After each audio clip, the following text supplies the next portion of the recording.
And now we have the author. He said he's the author, right? Obviously, he's an imbecile.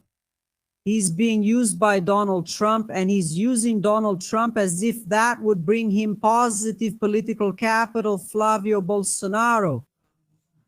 Obviously, on top of all that, Flavio Bolsonaro is also bringing this up desperately because he has nothing else to show or to do.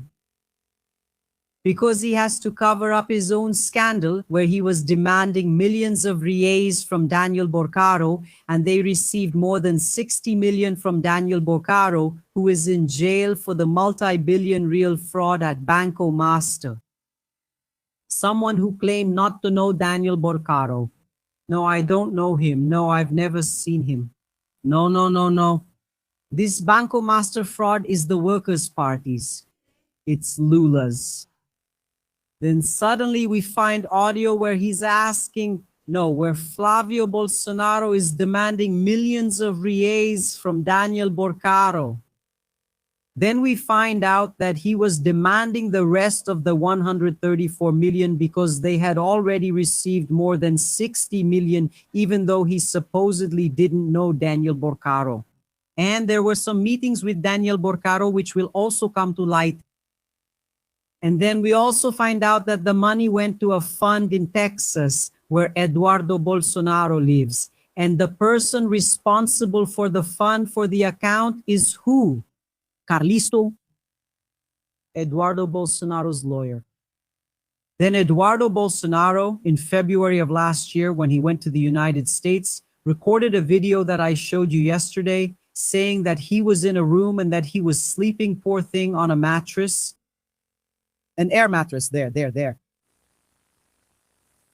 He left behind 50,000 reais here in Brazil, almost 50,000 as a federal deputy, because he was going to get millions from the Banco Master fraud through the film project that was used to launder money and pay bribes. Most likely because Flavio and Eduardo are partners with Daniel Borcaro. So Flavio needs to create this smokescreen and put Brazil at risk, and he doesn't care because he works with those idiot Bolsonaristas who don't know anything and don't want to know and don't want to see what's right in front of them. Now crime will be fought. This measure will weaken the federal police, and that's exactly what the Bolsonaro family wants, as I just explained to you. And Trump won't put an end to the PCC or the Red Command. He wants something else in Brazil, and Flávio is helping with this whole scheme. Look here, okay? Thank you. On a single trip as a pre-candidate, we did more for Brazil and for the safety of Brazilians than the PT and Lula did in their 17 years in office. While Lula went crawling to Trump to lobby in favor of CV and PCC, I went to work so that they would be treated as terrorists, which is what they are. 1 in every 4 Brazilians lives in areas dominated by these terrorist groups, meaning they don't have sovereignty, not even inside their own homes.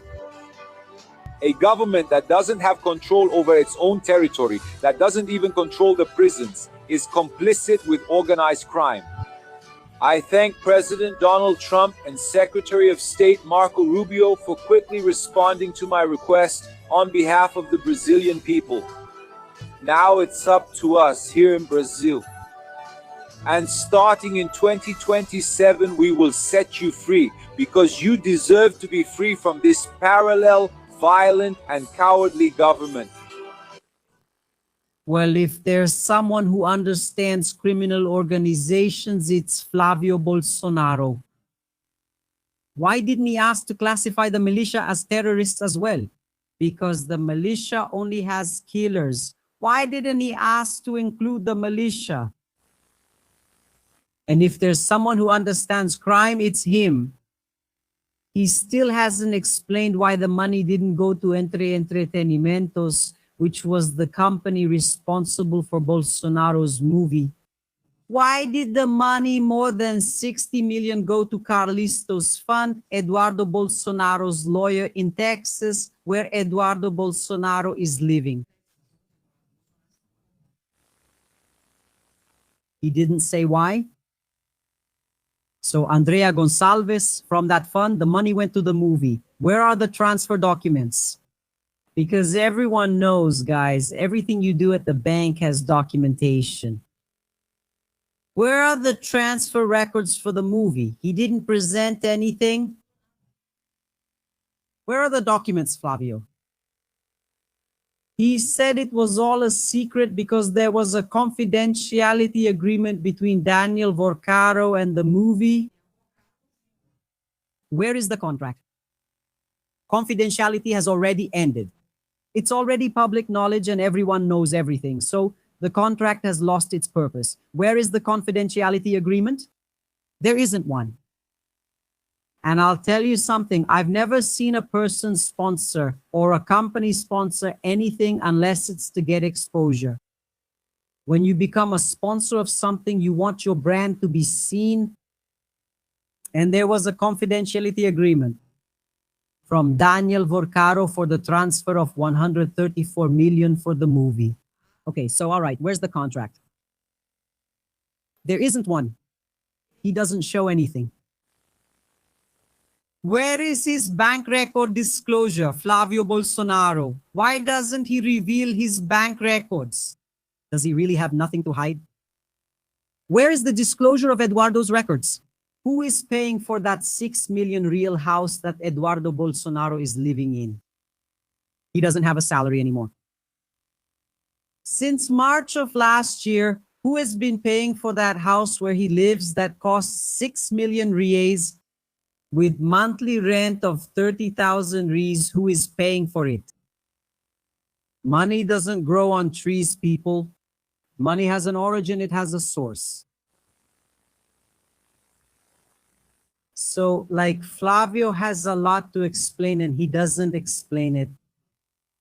And he who wants to act like a champion of morality, justice, and a fighter against organized crime, even though he's right in the middle of one of the biggest criminal organizations in Brazil, which is the Banco Master fraud, where they received more than 60 million reais, Andrea. The money went to the movie.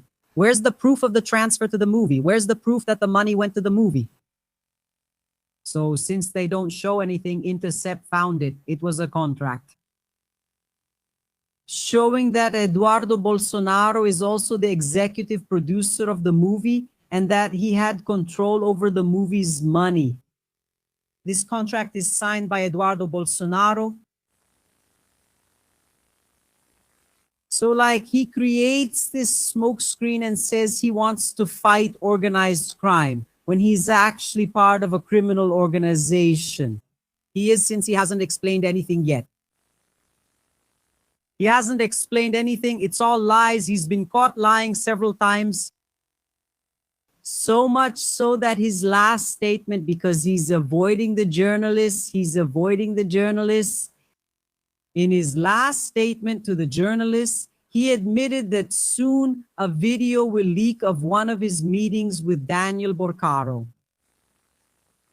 One of his meetings. And then he said it was to end everything. No, I went there to end everything. Then Valdemar Costa Neto gave an interview this week to Globo News and said that he went there to collect the rest of the money. By then, Daniel Vorcaro was already wearing an ankle monitor because he had just been arrested. And he was released on parole with an ankle monitor and met with Flavio Bolsonaro. So Flavio Bolsonaro already knew he was a criminal. Because Flavio also at first tried to sell that idea. No, I went because I didn't know. And I asked for money because I didn't know he was a criminal. But that was a lie. He was already even wearing an ankle monitor. He had been arrested, so much so that later on he was arrested again and is still in jail to this day. So Flavio is raising this smokescreen by saying that he's fighting against the PCC and the Red Command to cover up his involvement and Eduardo Bolsonaro's with Daniel Vorcaro's mafia, which will soon be tied to the refit mafia with Claudio Castro over in Rio de Janeiro. Also, and I am just astonished and scared with the people who still believe in his talk, in his made-up story. He wants a weakened federal police. And he succeeded. With this situation of the United States declaring the PCC and the Red Command as terrorists, I've already explained to you why. And obviously the Red Command and PCC have to go to jail, just like Daniel Borcaro and several others involved with the Red Command and PCC already are. But Flavio is part of that same bunch of thieves and criminals. And he's another one who's going to jail. Listen to what I'm telling you. It's just a matter of time. Flavio Bolsonaro and Eduardo Bolsonaro, just like Claudio Castro, are going to jail. Maybe Ibanez Rocha too. All from the same political group as the Bolsonaros, all implicated by the evidence. And they used the movie as a laundering scheme. To launder corruption money for paying bribes, they used the movie as a laundering scheme. And where did the money go? To the United States with Eduardo Bolsonaro. That's why it was very easy for him to leave and abandon his position as a federal deputy with a salary of almost 50,000 reais, is because he's getting millions in the United States. Just so you know, Flavio Bolsonaro threw it away. Eduardo Bolsonaro threw away the Senate seat. He was in first place in the polls before fleeing to the United States. He was leading the polls for the Senate seat for São Paulo. He would have been elected senator for São Paulo, 4-year term, 8-year term. He gave it up to go to the United States. I've always told you here on the channel, guys, you have to follow the money. Living in the United States is very expensive. And Eduardo Bolsonaro is living a life of luxury there. Who's paying for that? Oh, Andre, and the 2 million that his father sent to him. Let's suppose that Bolsonaro sent that money. 2 million in the United States. In the United States, that turns into $400,000. $400,000, that's enough to pay for a year and a half. For rent, for Eduardo Bolsonaro alone. Besides the other expenses. I've always told you, you have to follow the money trail. Who's funding this? We're going to uncover the criminal organization, and that's what's being revealed now. The source of the funding is the source of the criminal organization, which is Daniel Borcaro. And to me, Flavio Bolsonaro and Eduardo Bolsonaro are partners in the criminal organization. What power do you have to demand something from someone? I'm asking you. Flavio didn't ask Daniel Borcaro for millions. In that leaked audio, he was demanding. When do you have the power to demand something from someone? When that person works for you, or when you provide a service for them, or when you sell something to them, or when you are their partner. These are the four situations that give you the strength and the power to demand something from someone. Either that person works for you, or you are their partner, or you provided a service for that person, or you sold something to that person. That gives you the power to demand something from that person. Isn't that right? Yes, yes. What did Flavio Bolsonaro do? Or what is he? To demand millions. Well, remember, look. The federal police must answer that question. And Flavio doesn't answer that question because now Flavio is dodging the press. He's running. No, not now. No. He's avoiding the press to dodge any explanations. He doesn't want to show any documents because he doesn't have them, because it's a lie. Then he keeps bringing up these situations saying it's going to be good for Brazil, but it's not, as I just explained. It's very harmful and it takes power away from the federal police. And that's what this criminal organization wants, to take power away from the federal police because the federal police is getting close to them. But I got some inside information. The Federal Public Prosecutor's Office and the federal police are really pissed off about this situation. And then the opposite. Have you seen that situation? Have you seen a public servant when their power is threatened? Have you seen it?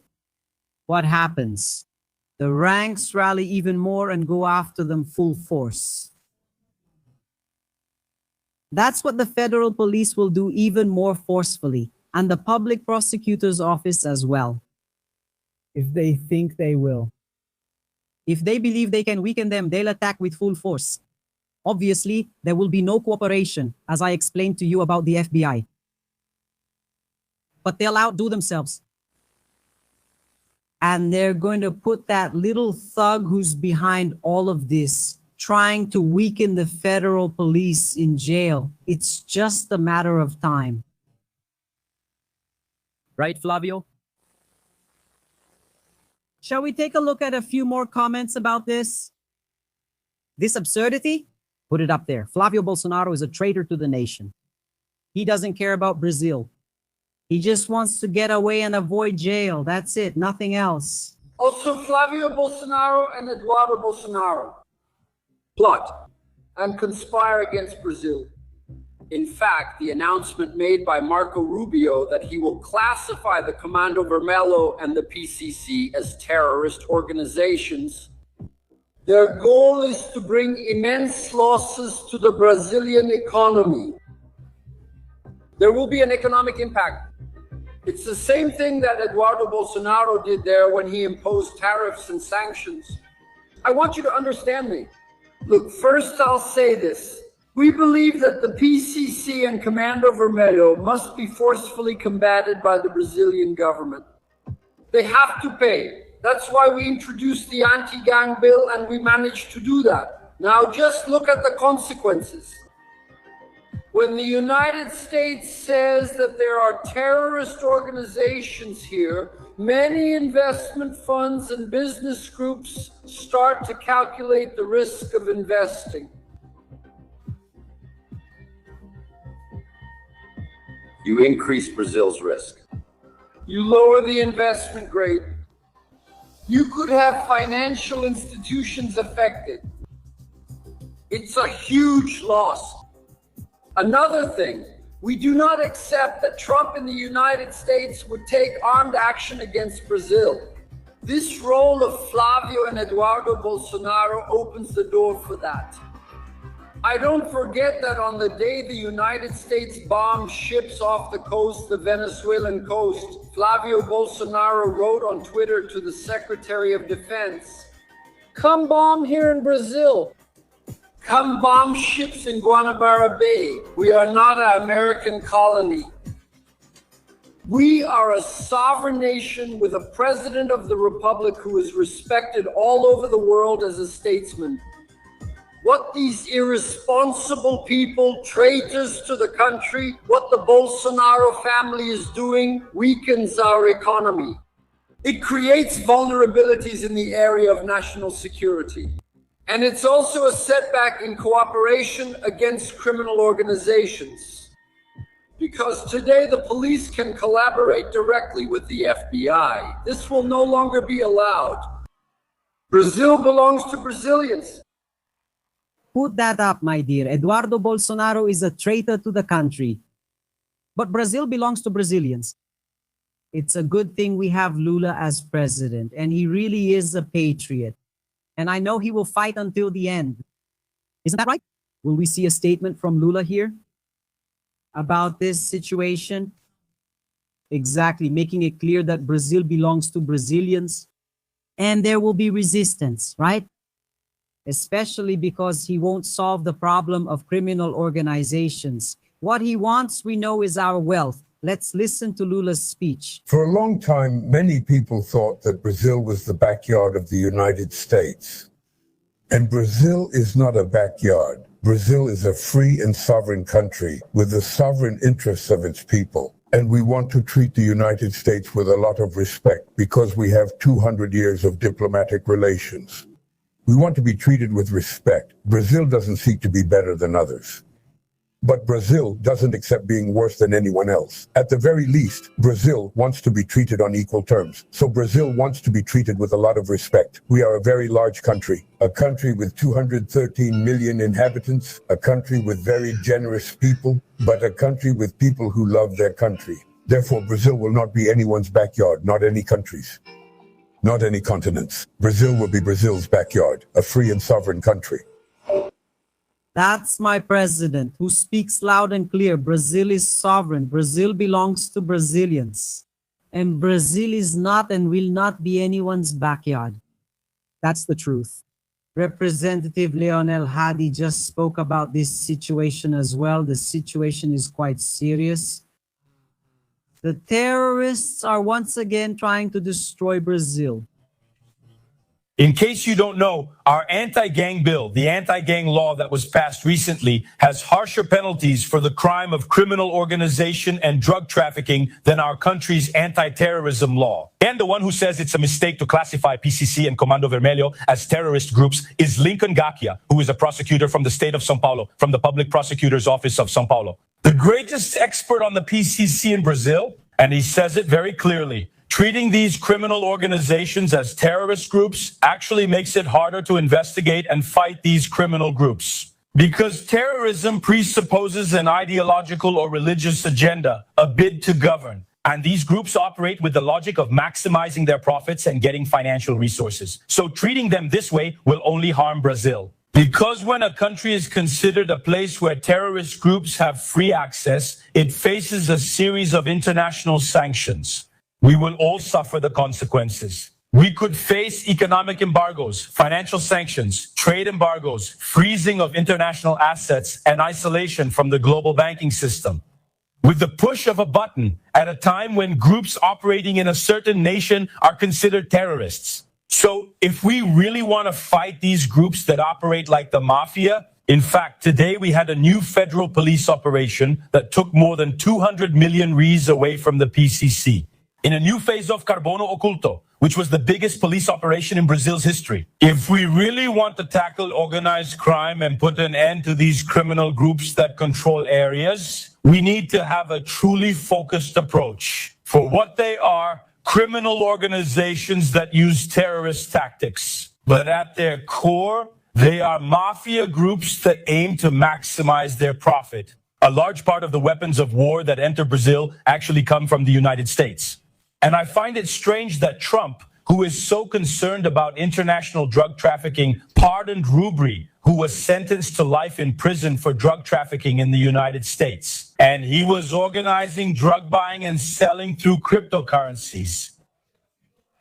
And he was pardoned by Donald Trump, just like Juan Orlando Hernandez, former president of Honduras, who was arrested and sentenced to 45 years in prison for international drug trafficking to the United States. They used the army and the police of Honduras for that, and he was pardoned by Donald Trump, and today he is a coordinator of Donald Trump's policy for the Americas. So is Donald Trump's real goal to fight drug trafficking or narco-terrorism? Or is it simply to have a blank check to harm the economies of the countries he has commercial interests in and also to encroach on national sovereignty? Bolsonaro supporters. You said it all right, Leonel Rad. This is just an excuse to try to steal our wealth. Where Donald Trump uses the support of Flavio Bolsonaro and Bolsonaro supporters to adopt this measure here, to try to intimidate us, try to coerce us exactly, and even blackmail us. To see if Brazil will release the rare earths, to see if Brazil will give up the resources they want that we have and they don't. That's what he's doing. Besides, let me repeat, guys, Donald Trump is not going to solve the problem of the Red Command or the PCC in Brazil. Donald Trump is not going to solve the problem of drug trafficking and the drug trade in Brazil. If he had that power, he would solve it in the United States. In the United States, there are areas where you can't walk. And if you walk there, you get depressed. There are people in situations and positions that are even hard for you to imagine because they're high on drugs. The United States is experiencing a drug crisis affecting families. And the United States, Donald Trump can't manage to solve the problem either internally, not even within the United States. I'll repeat, it's a catastrophic situation, the drug issue in the United States. So is he going to solve it here in Brazil? Yes, he will. When is he going to solve it? That's just an excuse to intervene militarily in Brazil and to interfere in Brazil's economy. That's all he wants, nothing more. Because he's not going to solve the problem. In fact, as Congressman Leo Neohad himself said, the National Congress passed a law to combat criminal organizations that has harsher penalties than terrorism itself. Well, Andrea Gonçalves, but it doesn't really make sense either, does it? It's about the facts. Brazil doesn't have terrorists, guys. But Brazil does have criminal organizations and they need to be fought hard. That's why the penalties were increased. That's why the crackdown on criminal organizations was intensified, because Brazil does have them and they need to be fought. We don't have terrorists, thank God we still don't have them, and God willing, we never will. A terrorist is someone who acts not because they want to get rich. A criminal organization, what they want is wealth. It's money, it's cash, it's showing off, it's easy living, it's private jets, it's Ferraris, it's Lamborghinis, it's mansions, right? Everywhere you look, that's what they want. A terrorist doesn't care about any of that. A terrorist is about ideology, about religion, where they get these ideas in their heads and think they have to destroy. And for that, they strap a bomb to themselves to go destroy and kill themselves, and that's it. Comando Vermelho PCC, no. They want to live to enjoy the easy life and wealth with women, with drugs, with whiskey worth $1 million, right, Grandma Borcaro? Right, Claudio Castro. Yeah, little movies to launder money. Right, Flavio Bolsonaro, getting more than 60 million reais. Right, Eduardo Bolsonaro, who lives in a 6 million reais house. That's a criminal organization. A terrorist is something else. And thank God we don't have terrorists. But they made that up to intervene in Brazil. That's all. Even the journalist here, Flavia from Global News, told the truth. She said it won't help, guys. It won't solve anything. If it did, it would have already been solved in other countries, and it never was. It didn't even work in the United States, which has terrorists. Imagine here in Brazil where there aren't any. A question that I think is worth bringing up in this debate, and it's a question I often ask when covering public security here in Brazil, is, does it solve anything? We have well-documented examples, right, about Lebanon, about Colombia, and recently about Mexico. Hezbollah continues to exist regardless of classifications and financial sanctions imposed on the country Lebanon. The same can be said about Colombia, despite the fact that sanctions were suspended between 2017 in the European case and 2021 in the case of the United States. The cartels in Mexico also continue to operate despite that decision, in fact, made less than a year ago regarding the suspension of transactions with 2 major banks and a brokerage firm. So you see, there is an expectation that an American intervention, whether from a military or economic financial standpoint, will put an end to organized crime. However, all these countries still have criminal organizations, and at times they even affect American territory. So I think the question remains, what is it going to solve, since past experience suggests it didn't solve anything? A question that I think is worth asking. The question is, Are they going to solve the problem or not? This is just an excuse to intervene in Brazil. We don't have to look far. If Donald Trump had to solve the drug problem, he would solve it in the United States. And he doesn't even solve it there. There are cities and streets in the United States. Actually, it's an epidemic. Families in the United States suffer because of drugs. It's hard to find a family there that doesn't have someone directly connected, someone who's involved, who's caught up in drugs. It's hard to find. And he doesn't solve it there. Is he going to solve it here? Obviously not. And I'll repeat it. Criminal organizations have to be fought and fought hard. In fact, the legislation increased the penalties for criminal organizations, which today are higher than for terrorists, because there are no terrorists in Brazil. A terrorist group is different. Its members want to kill themselves, kill others, and they don't care about anything. They strap a bomb to themselves and take everyone down with them. A criminal organization, no. A criminal organization wants money, wants cash, wants women, wants $5 million whiskey, just like how the federal police found out that Claudio Castro and others were drinking with Volcaro over there in the United States. They want mansions like Claudio Castro's mansion worth almost 6 million reais, a penthouse. When he ran for governor, in his income declaration to the electoral court, which every candidate has to do, he said he didn't have any assets. And now he has a penthouse worth more than 6 million reais. That's what a criminal organization wants. A criminal organization wants millions. Just like Flavio Bolsonaro was demanding from Daniel Volcaro, they want millions in their account. A criminal organization wants real estate just like the Bolsonaro family, who owns 107 properties. A criminal organization lives in a luxury house just like Eduardo Bolsonaro in a house that costs 6 million reais. That's what a criminal organization is. It's millions and millions going here and there, back and forth. Terrorists have nothing to do with this. A terrorist wants bombs. A terrorist wants to destroy. Terrorism is an ideological, religious, political issue. They're crazy. And if there's one thing these people aren't, it's crazy. They are coup plotters, criminals, fascists, but they're not crazy. They want money. They want to hold on to power. They say they're anti-system, but they've been living off the system their whole lives. Stealing, embezzling, bribing, threatening, killing, intimidating, and occupying positions of power to steal public money. Just ask Daniel Volcaro's mafia, or the INSS mafia, or the hidden carbon mafia from Faria Lima, or the refit mafia in Rio de Janeiro. And what the Bolsonaro family wants is a weaker federal police.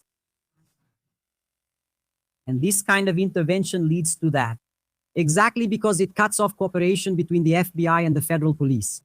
And who comes in is the CIA, their secret agents, which has nothing to do with public security. But it becomes a military issue where we could face military interventions from the United States without knowing why or for what purpose, authoritarian, without any due process of law. An economic intervention where you, the business owner, end up getting screwed. You're telling me this is good for Brazil? Hit the like button. It's really important for YouTube to share this. It ends up sending this live stream to more people, so share it. And most importantly, leave your comment and like it. Kisses, see you at the next live stream. Take care. Bye-bye. See you later.